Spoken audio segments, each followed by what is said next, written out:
Chers frères et sœurs en Christ, bien-aimés dans le Seigneur, amis et connaissances grandes et ma joie de me retrouver en votre présence en ce jour pour partager un morceau de vie de la parole vivante. Que la paix, la grâce, l'amour de notre Seigneur Jésus-Christ vous soit immensément renouvelé.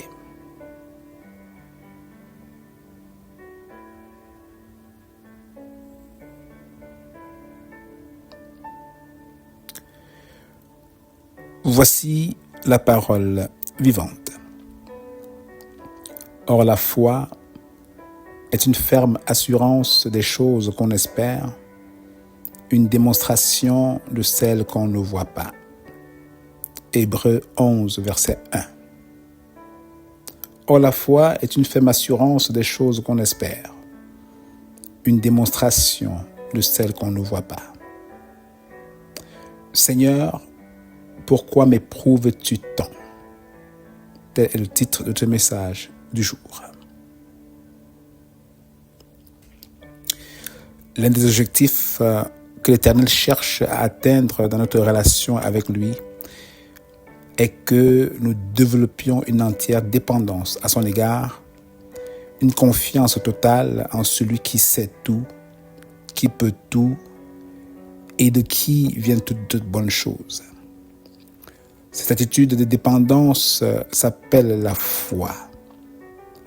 En effet, beaucoup de choses que nous savons de Dieu, à savoir sa puissance, sa fidélité, sa providence, sont des réalités que nous n'avons pas toujours ou encore toutes expérimentées personnellement. Nous les connaissons parce que nous les avons entendus ou lus dans sa parole.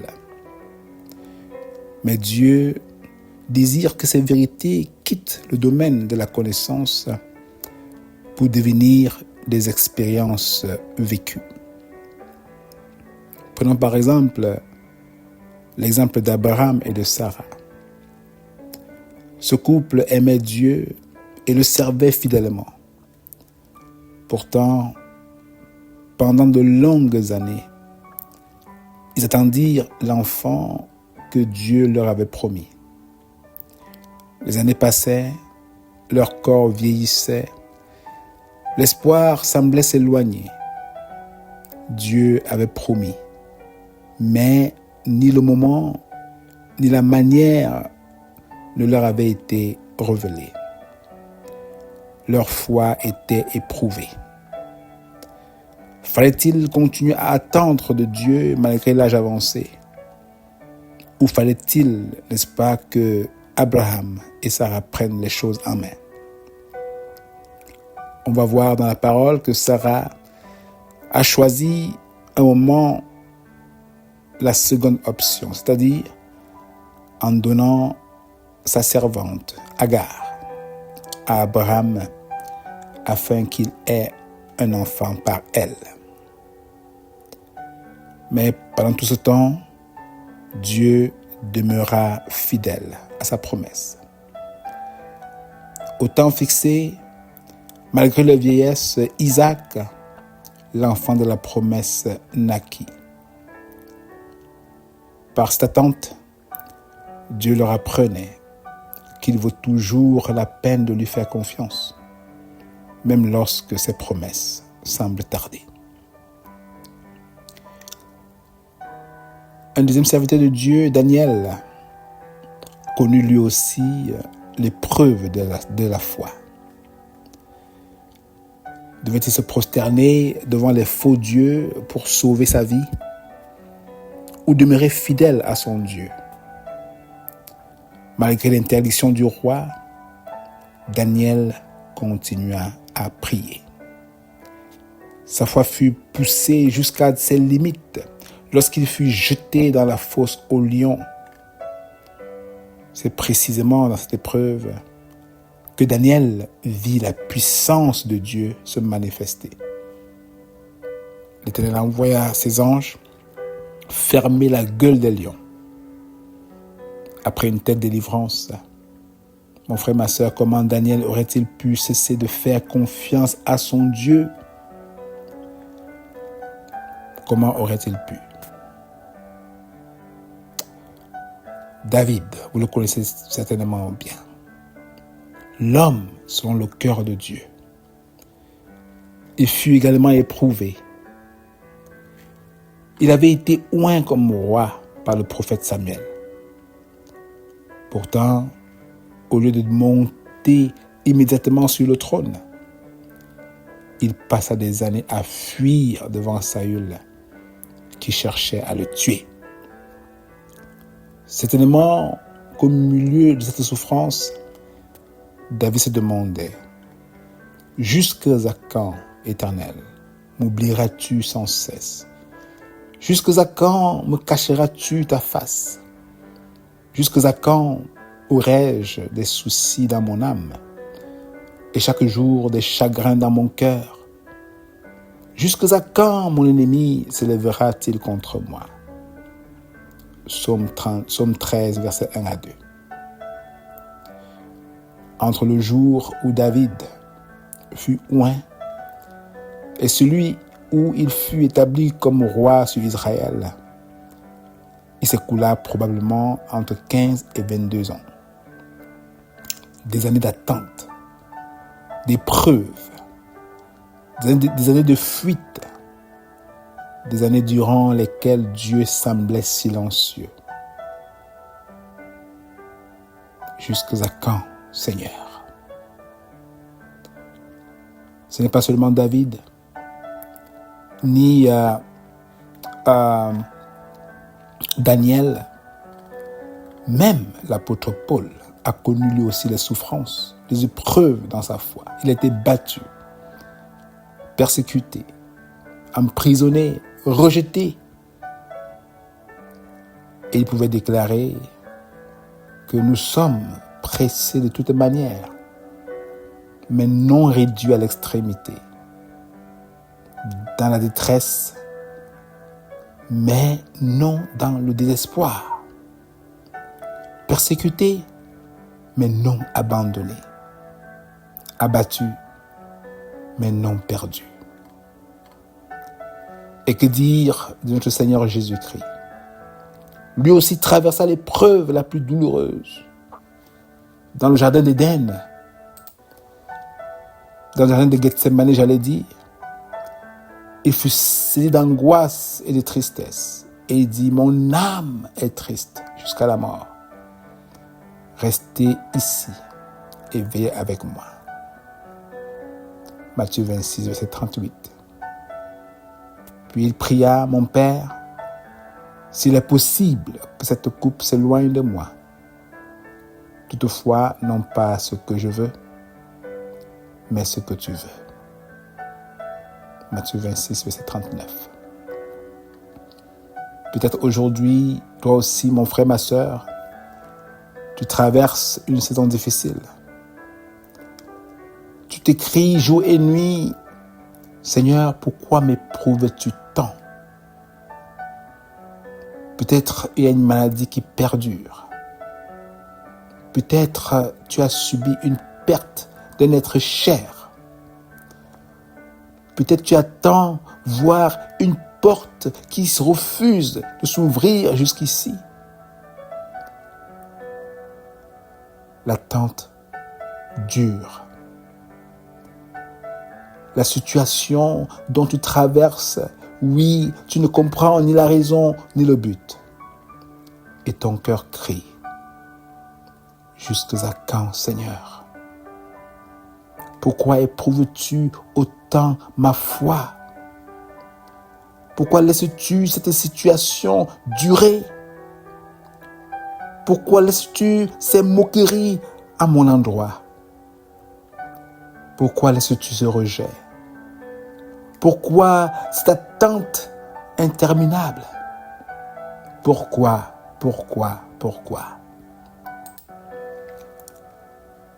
Mon frère, ma sœur, je te dis que tu n'es pas seul.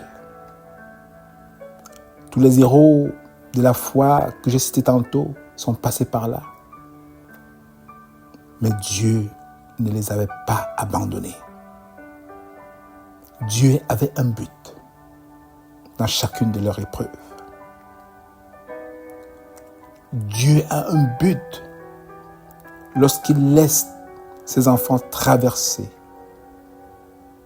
une ou plusieurs épreuves. Quel est ce but? Pourquoi Dieu éprouve-t-il autant notre foi? C'est ce que nous découvrirons dans la deuxième partie de cette série. Seigneur, pourquoi m'éprouves-tu tant? M'éprouves-tu tant? Mais d'ici à là, je vous invite à prier. Et après la prière, je vous laisse avec un morceau spécial.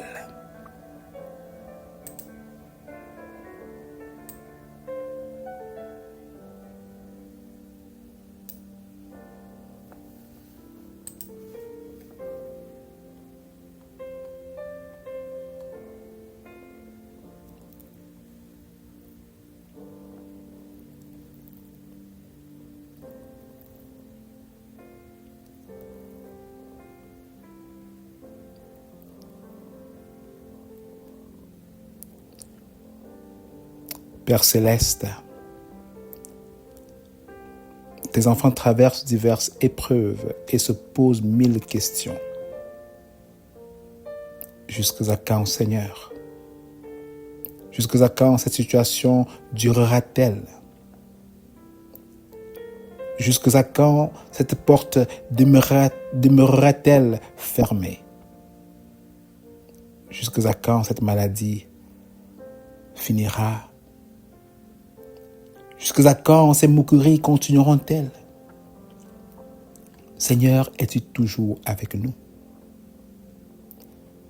Dieu puissant, Dieu fidèle, nous désirons entendre ta voix au cœur même de notre détresse, comme tu l'as fait pour Job, pour Daniel, pour David, pour Paul et ton Fils Jésus-Christ. Ô Père, ne permets pas que notre foi défaille. Même lorsque nous ne comprenons pas encore le pourquoi de nos épreuves, donne-nous la force de continuer à te faire confiance. Soutiens-nous jusqu'à ce que le but que tu poursuis dans nos vies soit pleinement accompli. Nous te le demandons dans le précieux nom de notre Seigneur Jésus-Christ. Amen. Sois béni mon frère, sois béni ma sœur, et passe le mot, afin que d'autres aussi puissent, dans leur épreuve, s'attendre à Dieu, qui ne déçoit pas. Et passe le mot et sauve une âme. Passe le mot et réconforte un frère, une sœur. Passe le mot et contribue pour ta part à la propagation de la bonne nouvelle de Jésus-Christ. Oui, que le Seigneur soit avec vous, qu'il vous bénisse, qu'il vous fortifie. Donc d'ici à ce qu'on se revoit pour une prochaine édition de la Parole vivante, je vous laisse avec ce morceau spécial d'Edwige Maurice. Seigneur, tu es là. Soyez bénis. C'était votre serviteur Kelly Brown.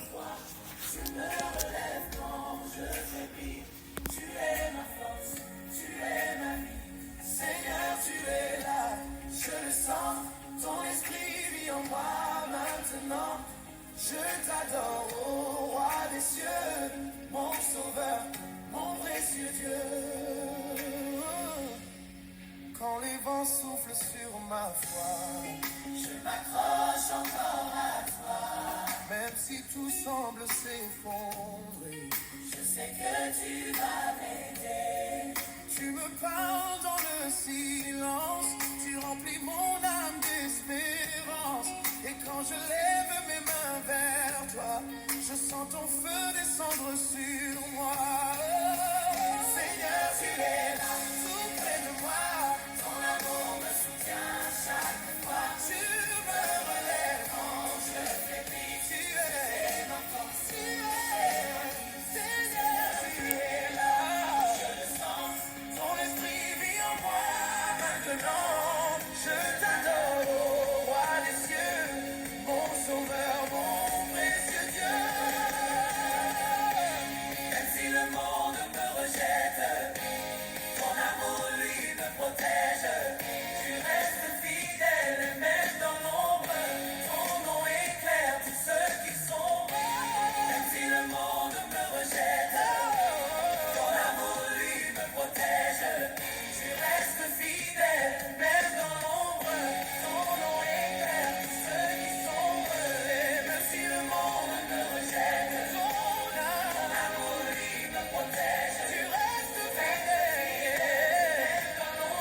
C'est votre serviteur, Kelly Brown.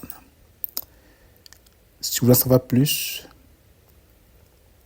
n'hésitez pas à nous écrire à parole vivante du jour à commercial@gmail.com. Nous serons ravis, très heureux de vous accompagner dans votre foi.